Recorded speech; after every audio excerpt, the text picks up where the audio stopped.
Eto, mainit na balita.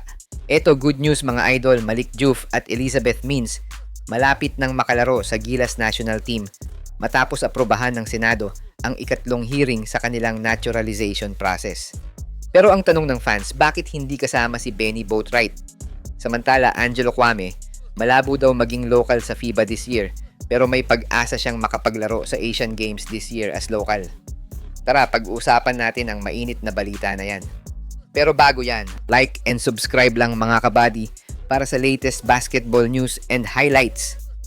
Sa mga gusto pala manood ng laban ng Gilas sa FIBA World Cup qualifiers nang walang delay at free for life, magbibigay po kami ng free live streaming link.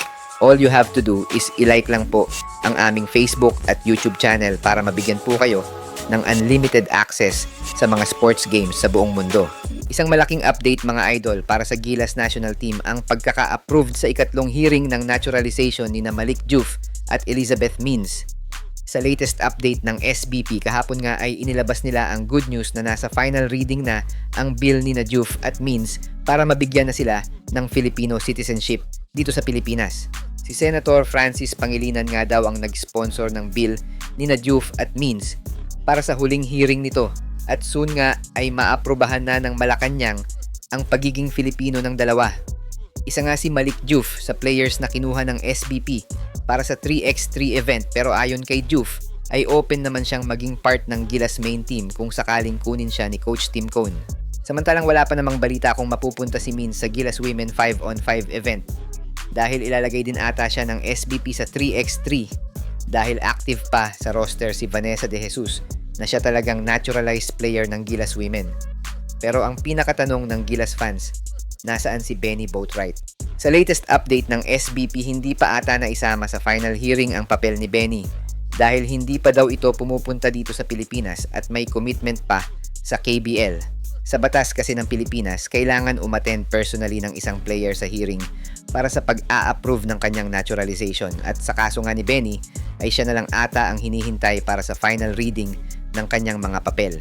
Sa pagkaka-approved nga ni Malik Diouf at Elizabeth Means, mas dumadami na ang pagpipilian ng national team para sa naturalized position which means mas makakapaghanda ng maigi ang Gilas sa mga future events nito.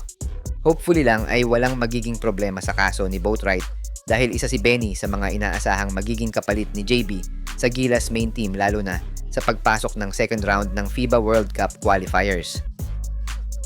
Samantala hindi pa daw sure this year kung magiging lokal na si Gilas naturalized player Angelo Kwame matapos nga i-relax ng FIBA ang local eligibility rules nito para sa mga half-foreign players.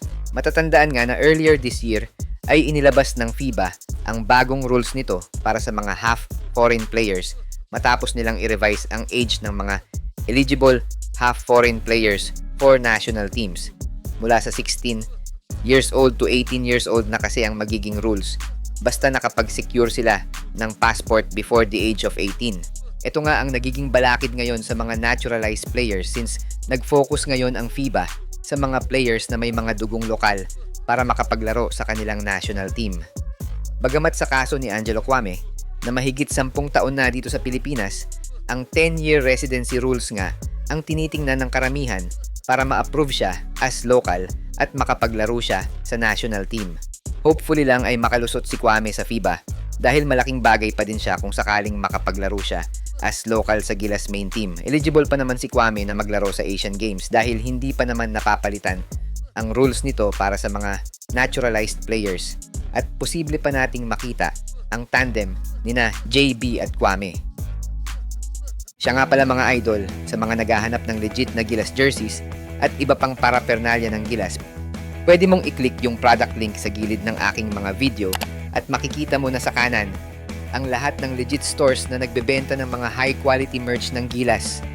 Maraming salamat mga idol.